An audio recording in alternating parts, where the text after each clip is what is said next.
aqui é a professora Olga Gutierrez e a gente vai começar a nossa aula de projeto de vida dentro do programa Fique em Casa Aprendendo. Vamos lá? Projeto de vida, tarefa para a vida inteira. Vamos iniciar nossa aula, para quem não assistiu a aula anterior, explicando um pouquinho o que é essa história de projeto de vida, certo? Projeto de vida é muito simples. Todos nós temos os nossos sonhos, aquelas coisas que a gente gostaria de realizar. Projeto de vida é um planejamento que eu faço partindo de um ponto inicial para chegar ao ponto final. O ponto inicial é quem eu sou, como eu estou e onde eu estou no momento presente. Qualquer momento da vida é momento da gente começar a projetar os nossos sonhos. Ponto inicial, onde eu estou, como eu estou nesse momento. Ponto final, o meu sonho, onde eu quero chegar. Projeto de vida é isso, gente. É o planejamento, é o caminho, o traçado que eu vou percorrer entre onde eu estou e onde eu quero chegar. A realização do meu sonho. Isso é projeto de vida. Planejamento no papel de tudo que eu preciso fazer para conquistar os meus sonhos. E a gente está aqui nessas aulas, através da televisão, para ajudar vocês nesse caminho, nesse planejamento, nessa realização de sonhos. Vamos lá! O tema da nossa aula de hoje, dentro do processo de autoconhecimento, que é fundamental para a gente conseguir alcançar os nossos objetivos, para a gente conseguir realizar os nossos sonhos, até para a gente descobrir o que é que realmente a gente quer, o que é que a gente realmente deseja, é muito importante a gente se conhecer. Certo? Então, dentro desse processo de descoberta de quem sou eu, das minhas qualidades, das ferramentas que eu posso lançar mão para alcançar os meus objetivos, para conquistar os meus sonhos, a gente precisa perceber como é que a gente se vê, a relação entre como eu me vejo, a minha autoestima e, afinal de contas, o quem sou eu. É sobre isso que a gente vai conversar na aula de hoje, sobre essa visão que a gente tem da gente mesmo e sobre a visão que os outros têm de mim a partir da maneira como eu ajo, como eu interatuo com as pessoas ao meu redor. A formação da identidade requer um processo de reflexão e observação simultâneos. É um processo que ocorre em todos os níveis de funcionamento mental e pelo qual o indivíduo se julga à luz daquilo que ele percebe ser a forma como os outros o julgam, em comparação com eles próprios e com uma tipologia que é significativa para eles. Ao mesmo tempo, ele julga a maneira como os outros o julgam, de acordo com o modo como ele se vê, em comparação com os demais e com os tipos que se tornaram importantes para ele. Então, resumindo, a gente sempre tem uma visão de nós mesmos, uma visão interna, e a gente percebe no relacionamento com as outras pessoas, a gente tem uma impressão de como as pessoas nos veem. Quem já não passou por essa experiência de dizer, eu acho que fulano não vai com a minha cara? E depois, quando a gente vai conversar com essa pessoa, não tem nada a ver. Por que a gente pensou isso? Porque a gente fez um pré-julgamento baseado em como a gente se vê, para determinar se alguém vai ou não vai com a minha cara. Repare que a nossa mente, ela está cheia de ramagens e inclusive de armadilhas que às vezes pregam uma peça na gente. Por isso a importância da gente se conhecer. e da gente começar a perceber essas diversas ramificações, essas diversas vozes que vêm até nós e que falam com a gente e acabam fazendo a gente tomar decisões e desenvolver uma determinada visão de nós mesmos e uma visão de como os outros nos veem. Hoje a nossa aula é só sobre visão, a minha visão, a visão dos outros, o que eu penso da visão dos outros, como eu interpreto esta visão. Observem esta imagem. O que nós temos aqui? Nós temos 3 gatinhos que são praticamente idênticos. Os 3 gatinhos, o que eles estão fazendo? Eles estão se olhando num espelho. Observem a imagem. A diferença, a grande diferença dessa imagem não está nos gatinhos. Os gatinhos são praticamente idênticos. A diferença da imagem está no reflexo que cada gatinho percebe ao se olhar no espelho. Eu tenho certeza que todo mundo aqui já teve um dia que se olhou no espelho e disse, gente, hoje eu estou horrorosa. Ou, gente, hoje como eu estou bem, que cara boa. A nossa cara não teve muita diferença entre um dia e outro. A nossa grande diferença é a maneira como a gente se predispõe a se olhar. O nosso reflexo muda para nós, de acordo com a nossa capacidade de perceber as nossas potencialidades e, ao mesmo tempo, perceber aqueles pontos que a gente precisa melhorar. Ou, às vezes, a gente começa a enxergar coisas que, na verdade, nem existem. Mas isso é assunto para outra aula. O importante é a gente perceber isso. Reparem que um gatinho se vê um leão, o rei da floresta.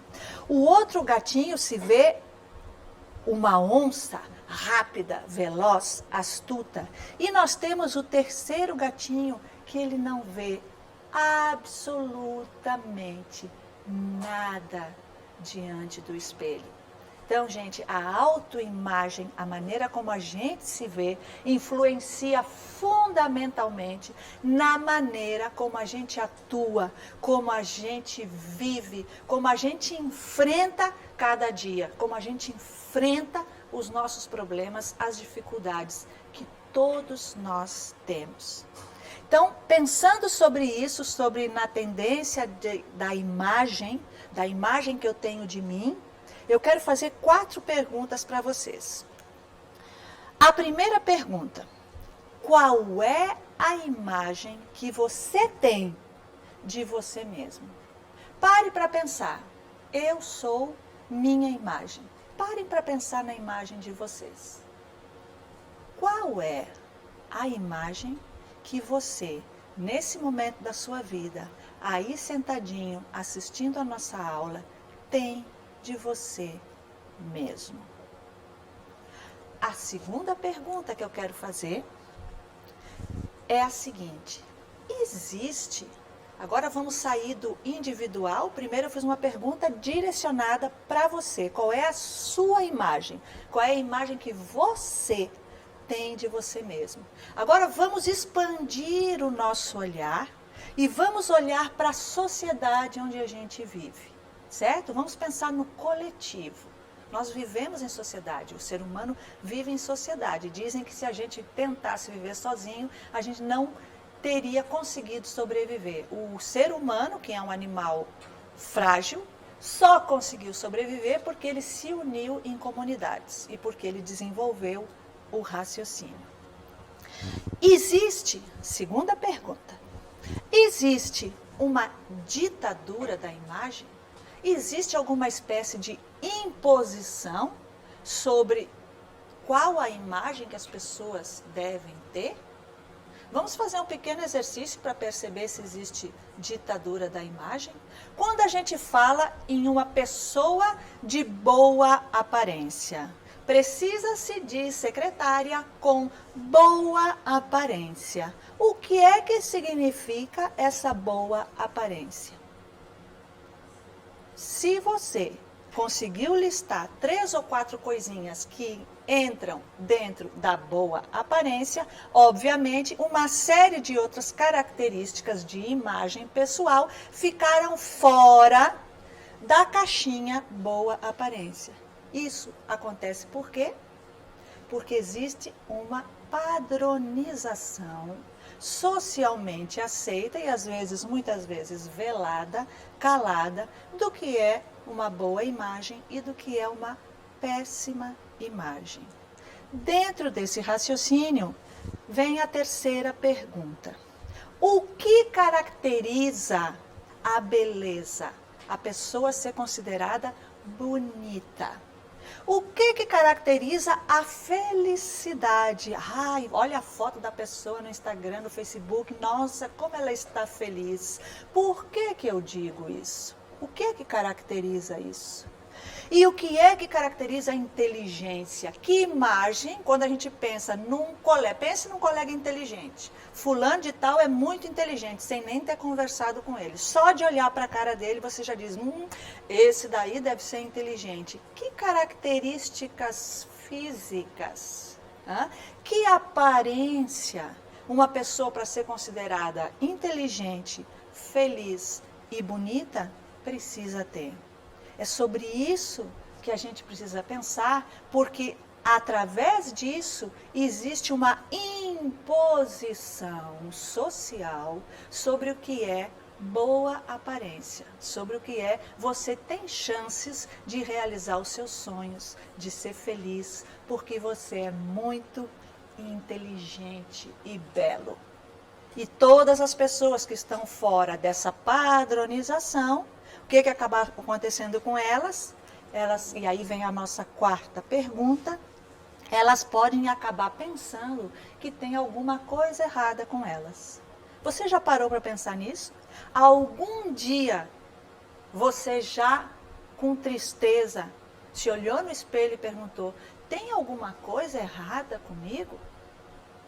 Eu te convido a fazer uma segunda pergunta. Toda vez que essa pergunta vier para você, toda vez que você começar a achar que tem alguma coisa errada com você, faça a segunda pergunta. E a segunda pergunta é simplesmente essa. Por quê? Por que eu estou achando que tem alguma coisa errada comigo? Por quê? E vamos começar a analisar. E vamos começar a nos libertar de toda uma série de imposições sociais que vêm para cima da nossa imagem, porque isso influencia diretamente na nossa autoestima, que é tema da nossa aula também. A maneira como eu me vejo. Se eu sempre estou tentando ser uma coisa que eu não sou, porque eu quero entrar dentro de um determinado padrão, eu vou acabar cortando de mim mesma, mutilando, decepando as minhas potencialidades, as minhas habilidades, as minhas características que fazem de mim e de você também uma pessoa única no mundo. Não existe ninguém no universo inteiro como eu, assim como não existe ninguém no mundo inteiro como você, que está aí agora sentadinho na minha frente, assistindo a minha aula. Então, pegue as suas potencialidades, pegue a sua imagem, pegue quem você é, se fortaleça, se arme e siga adiante. E se goste, e se valorize, porque isso é fundamental para você se desenvolver como pessoa e para te ajudar a conquistar tudo o que você quiser na vida. Preste atenção. A gente vai assistir um vídeo agora que se chama Retratos da Real Beleza. É um vídeo de uma empresa de cosméticos, mas é um vídeo muito interessante, vou explicar, só introduzir para vocês rapidinho, porque ele fala de uma experiência que foi feita com algumas mulheres, onde elas tinham que fazer um retrato falado. Elas tinham que dizer as características delas, e aí alguém, um perito, fazia o retrato falado delas. E depois vinha outra pessoa e dizia também do mesmo jeito para retrato falado como essas pessoas eram. Então, todas tiveram duas imagens diferentes, certo? Todas as pessoas que participaram da experiência tiveram a imagem que elas mesmas descreveram e a imagem que outra pessoa descreveu delas. É um vídeo muito interessante e ajuda a gente a pensar sobre isso, sobre qual é a imagem que eu construo de mim mesma. Vamos assisti-lo?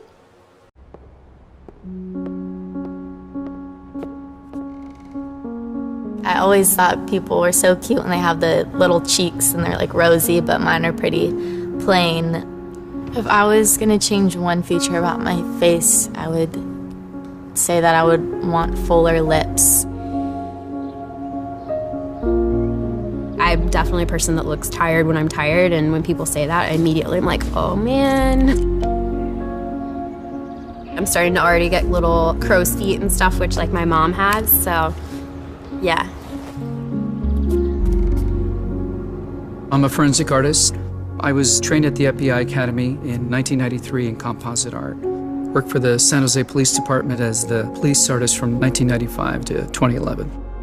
We didn't really know what we were doing, so that was nerve-wracking for everyone.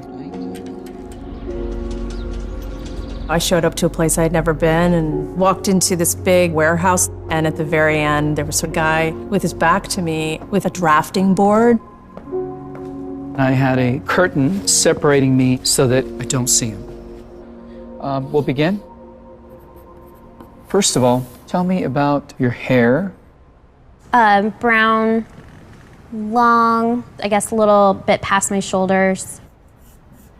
Your jaw. My mom told me I had a big jaw. Yeah, they're brown eyebrows, dark brown eyebrows. Okay. I didn't know what he was doing, but then I could tell after several questions that he was drawing me. Tell me about your chin. I guess I haven't really compared it to anyone else's chin, but especially when like I smile, I just feel like it kind of protrudes a little bit. What would be your most prominent feature? I kind of have a fat, rounder face. The older I've gotten, the more freckles I've gotten. You sort of realize, oh man, now I have to talk about myself and think about my looks. I'm 40, so I'm starting to get a little bit of the crow's feet thing going on. Once I get a sketch, I say thank you very much, and then they leave. I don't see them. I still didn't know. All I had been told before the sketch was to get friendly with this other woman, Chloe. Today I'm going to ask you some questions about a person you met earlier, and I'm going to ask you some general questions about their face. She was thin, so you could see her cheekbones. And her chin was a nice, thin chin. The women were really critical about moles or scars or things like that, and yet they were describing just a normal, beautiful person. She had nice eyes.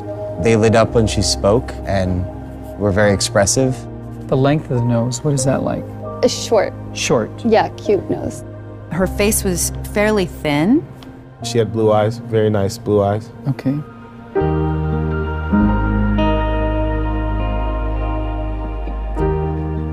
So here we are. So this is your self-described image? And then somebody else described you and I did this sketch.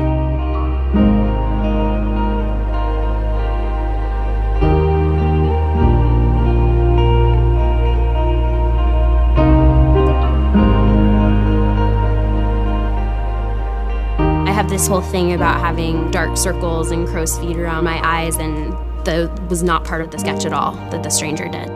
The Stranger's was a little more like gentle.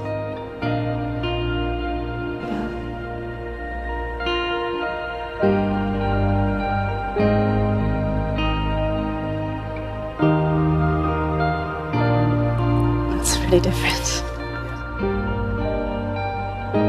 Which is very strange.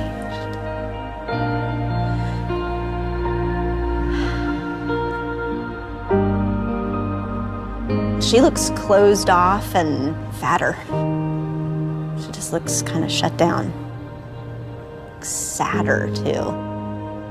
The second one is more beautiful. You think they're catching more of that from you? Yeah. She looks more open and friendly and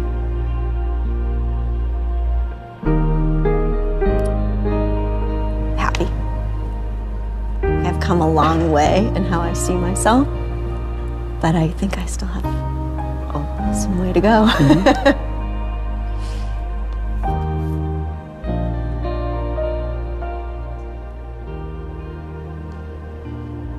I have some work to do on myself. Do you think you're more beautiful than you say? Yeah. Yeah. Chloe's perception was so clearly different. Her picture looked like somebody I thought I would want to talk to and be friends with, like a happy, light, much younger, much brighter person. It's troubling. I should be more grateful of my natural beauty. It impacts the choices and the friends that we make, the jobs we apply for, how we treat our children. It impacts everything. It couldn't be more critical to your happiness. Our self-perceptions are generally kind of harsh and unbecoming when really that's not how the world sees us. We spend a lot of time as women analyzing and trying to fix the things that aren't quite right, and we should spend more time appreciating the things that we do like.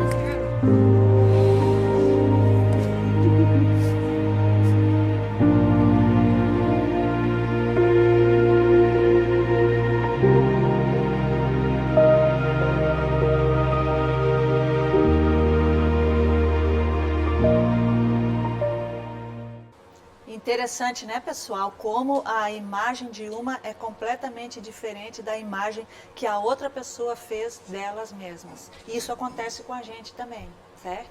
Então, dentro dessa perspectiva aí do quem sou eu, a imagem que as pessoas têm de si mesmas é produto dos numerosos reflexos que fluem de muitas fontes. Para eu construir a minha autoimagem, tem uma série de coisas que influenciam a minha mente para que eu crie uma determinada imagem de mim.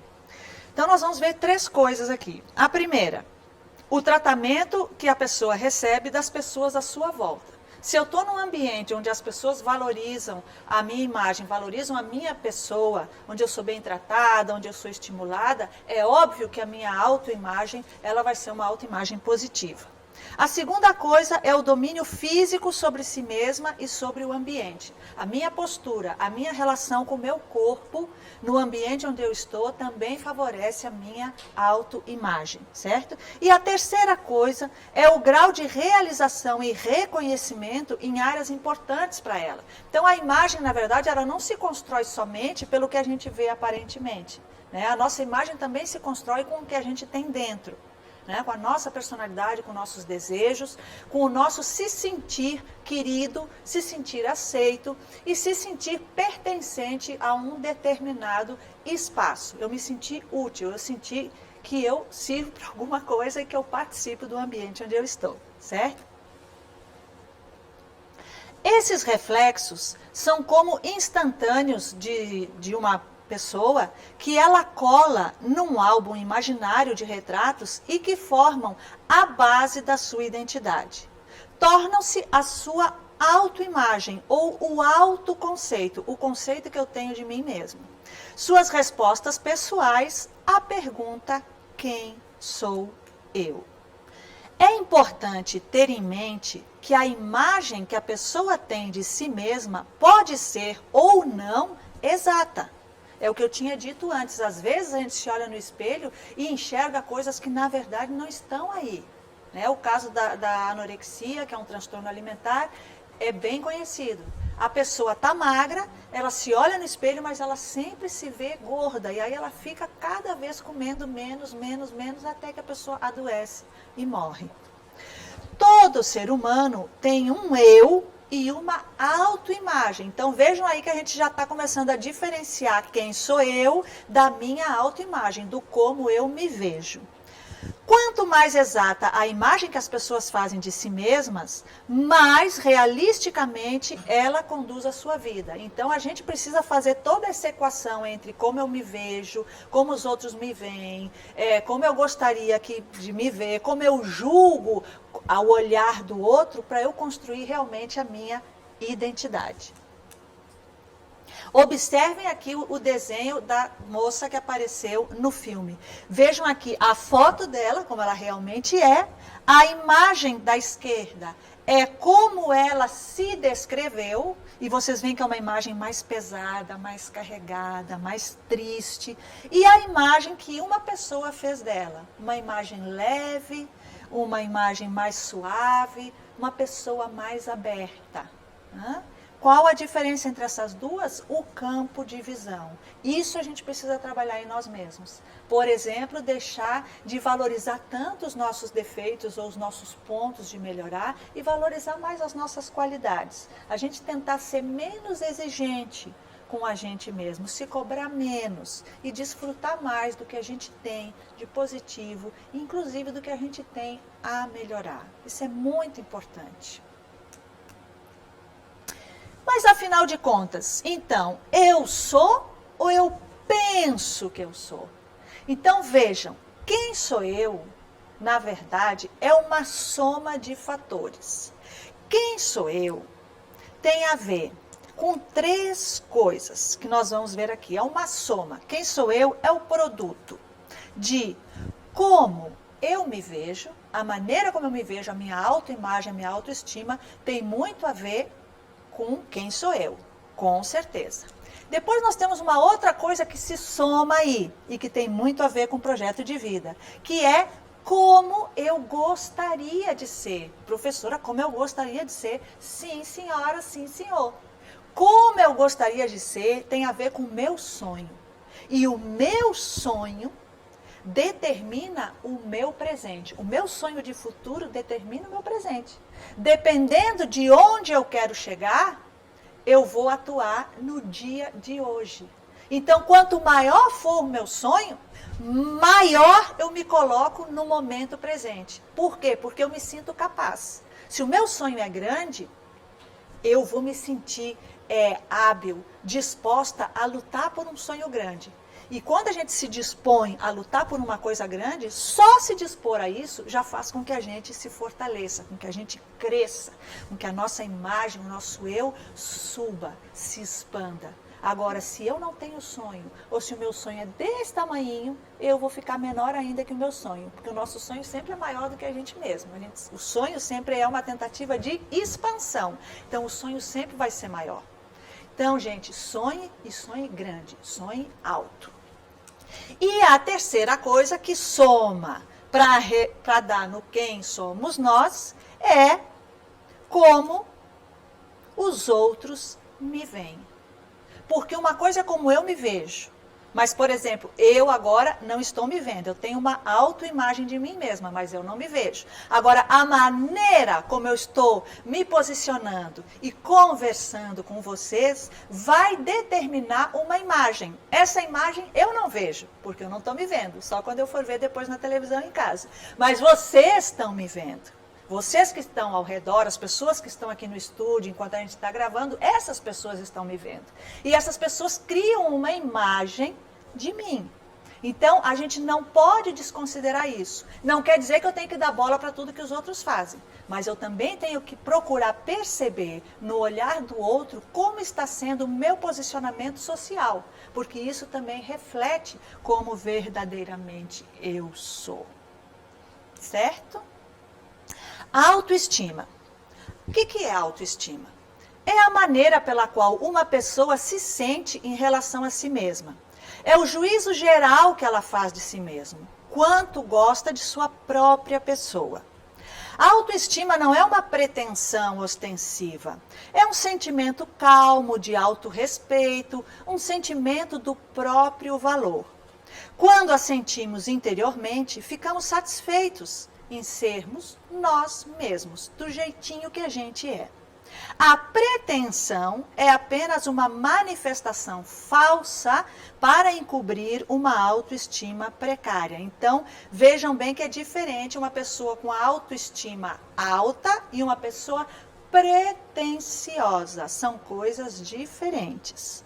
Quando se tem uma boa autoestima, não se perde tempo e energia procurando pressionar os outros. Já se conhece o próprio valor.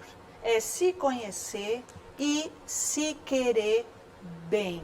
É a gente aprender a se gostar. A gente tem que ser apaixonado por nós mesmos. Não porque nós somos perfeitos, ninguém é perfeito. Mas a gente tem que aprender a gostar da gente do jeito que a gente é e tentar melhorar naquelas coisas que a gente sabe que precisa melhorar. Então, eu me amo. E você? Faça esse exercício. Se apaixone por você mesmo, em primeiro lugar. E depois as outras coisas vêm por aí. Autoestima. Se um dia alguém fizer com que se quebre a visão bonita que você tem de si, com muita paciência e amor, reconstrua. Assim como o artesão recupera sua peça mais valiosa que caiu no chão, sem duvidar de que aquela é a tarefa mais importante, você é a sua criação mais valiosa. Não olhe para trás, não olhe para os lados, olhe somente para dentro, para bem dentro de você e faça daí o seu lugar de descanso, conforto e recomposição. Crie esse universo agradável para si. O mundo agradecerá o seu trabalho. Então, gente, tem momentos que a gente se magoa, a gente se fere na vida, e a gente precisa parar, se recolher, se cuidar, se fortalecer e fortalecer os nossos sonhos, para melhorar a nossa autoestima, para melhorar a nossa capacidade de se desenvolver e de realizar os nossos sonhos. Então, como sempre, para terminar a nossa aula, as 4 palavrinhas-chave do projeto de vida. Sonhe, planeje, se fortaleça, se alimente e realize todos os seus sonhos. Muito obrigada e até a próxima aula.